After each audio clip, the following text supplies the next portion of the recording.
While watching this episode, you can see, smell, taste, and feel the lure. Ugh. Vince McMahon's desperation permeated itself across your television screen, basically slapping you in the goddamn face, because man, that's what Vince McMahon did with WCW and ECW, slapping him across the goddamn face, and basically trying to get every bit of blood out of this goddamn tournament when there was about that much blood to begin with, because he didn't want to wait for anybody to come over that could have made any goddamn difference. No, he got everybody there because he wasted so much goddamn money on the XFL that he basically was having to shock this goddamn body back to life because it was falling asleep every 5 feet trying to get to the finish line that was Survivor Series 2001, and not even Kurt Angle defecting to the Alliance to be the mole for the WWF was going to save it. All it did was pretty much kill Kurt Angle's momentum, at least for the time being.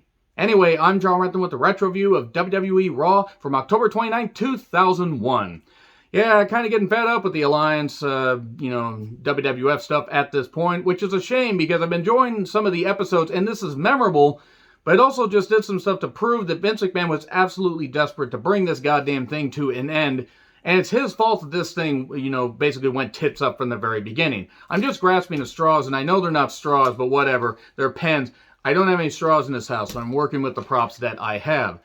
In Louisville, Kentucky, and Freedom Hall, historic Freedom Hall, JR and Heyman run down the card. Vince and most of the WWE roster are there, talking about how the Alliance is going to be eradicated. It will be the final solution to end this whole goddamn thing.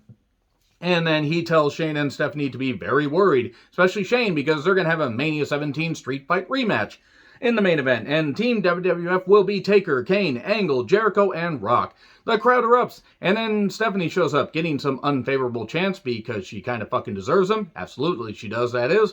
Talks about SmackDown, smacking Linda, and says, well, if we did that to Mom, imagine what we'll do to you. So here's Shane. He's the gladiator. Are you not entertained? No. And he basically says, about all the stuff, we're going to, beat you at Survivor Series, and tonight a member of the WWF roster will defect to the Alliance. But who will it be? It's pretty obvious that since Kurt Angle made absolutely no sense, that we're going to go with Kurt Angle because it's just so fucking stupid. And he's like, in fact, I'm looking at him right now. It's like, woo. And could he have been looking around the ring? Could it have been somebody from the crowd that was going to defect to the Alliance? They would have been better than half the goddamn Alliance that was there. So anyway, Vince looks worried. Shane and Stephanie are talking to Austin. Why was there so much soundproofing in the bathroom, by the way? Genuine question. That was a lot. Look at the shots when they go into his locker room. There's so much soundproofing in the goddamn bathroom. Were they worried about being echoey? Were they doing other, filming there? Were they filming other things and they didn't want the people to hear all the moaning? I don't know what I'm on about anymore. So Austin tells Shane to kick Vince's ass, and then RVD versus Edge for the IC title, not for the hardcore title. It was cool to see this on free TV. Good pace, good action, good series of near falls. 5-star frog splash got dodged. Buzz Killer or Impaler, Execution, whatever the fuck. They came up with so many names for that DDT. 1, 2, 3, Edge retains. And then Austin's talking about RVD. He's pathetic. And then Taz wants to know who's jumping ship. And he says, what my watch is saying? It's saying that, somebody needs to stop bothering me. And he says, do you have a watch? I do. And Taz holds up his watch and he says, do you know what it's saying? No, I don't know what it's saying. I don't speak Spanish. Why that was funny, I don't know. And then he yells at him more. APA discuss who could defect. Bradshaw says to Farouk, you were a former WCW champion. I'm just kidding. But if it's not you or me, who is it? We're right back to square one with the whole thing going into Invasion. And my God. Teddy Long then says, Jericho's called a meeting. Why has Jericho called a meeting? Damn. So the Hurricane and Mighty Molly took on to Jerry and Tori. Yay! I get to see Tori Wilson in the match. Wait, that's not good. She was never very good in the ring. She tried. She just wasn't very good. And Molly rolls up Tori with the tights, 1, 2, 3. She needed the tights to beat Tori Wilson in a match in 2001. That shows what they thought of Mighty Molly. So anyway, Jericho's meeting says he hated working WCW, the worst experiences of his life and everything, and now he's full on WWF.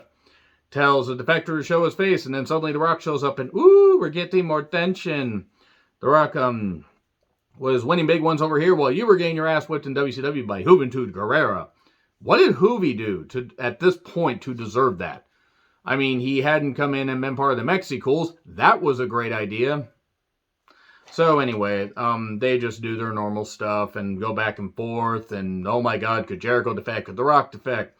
And then footage of Angle and Bradshaw doing a SmackDown Your Vote thing. Ironic that Bradshaw, of all people, would be talking about using your voice to vote when he blocks people for simply critiquing the fact that he's absolute dog shit.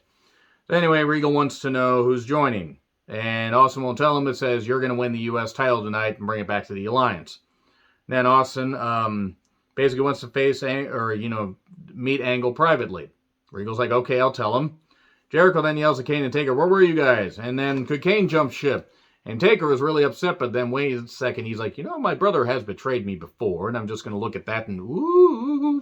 DDP says, Big Show will jump ship because they make fun of him. He's a freak, and he's overweight, and we can help him. And then Big Show shows up and chokeslams him. That's about it. Same repeat of the previous segment with Kane from a week prior. And then Vince is talking to Kurt and how Austin wants to talk to him.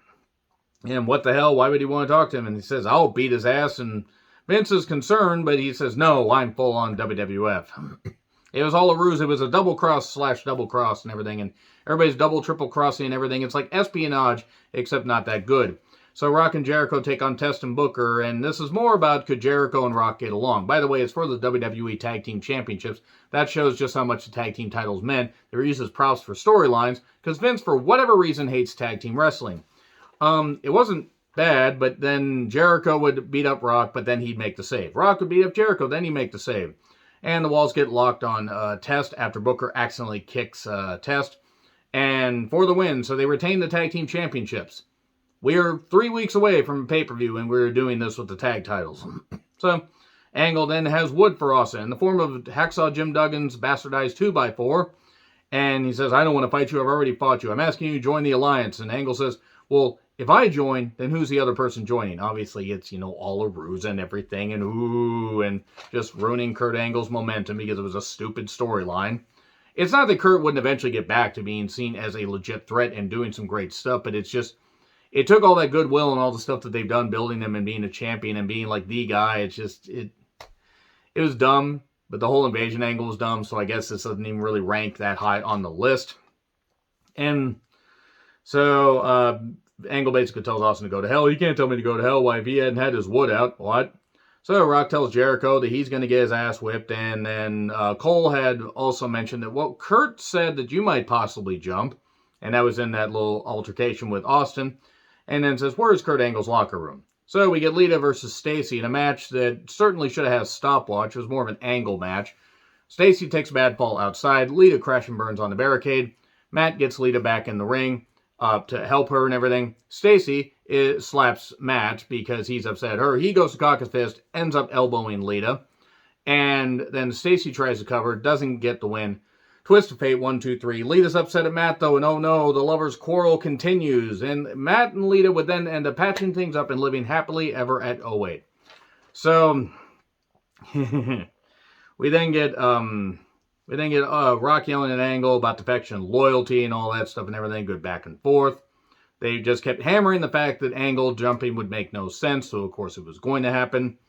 Foley was here to plug a book and talk about how the Dudleys versus Kane and Taker will be for the WCW tag titles, because why the hell not?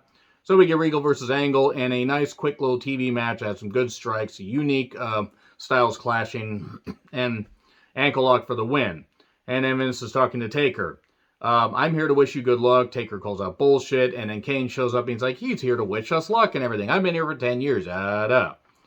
And Dudley's then beat Kane and Taker with, it was a bunch of bullshit. I mean, well, actually it wasn't that much bullshit, but Taker ends up crouching himself on the ropes, trying to do old school at the end of the match. 3D to Kane, 1, 2, 3. So there you go. And then Vince and Shane have a Mania 17 Street Fight rematch that was fine. It was a condensed version of what they did at Mania, obviously, not the same stage. We did get the weapons out, a coast-to-coast, or a table elbow, that is, a coast-to-coast blocked. And then run-ins aplenty by Booker and Test, and then Kane and Taker, and then Regal, and then Rock, and then Austin, and then Jericho's trying to run down while Kurt's there with a chair and takes out everybody. And Kurt has joined the Alliance. And that's all I gotta say about that. So anyway, yeah, that's pretty much it. Again, grasping at straws here. God, these pens are cheap. Anyway, agree, disagree what I said. Like, share, subscribe. Twitter handle in the description. I'm John Retlin. I'll see you soon.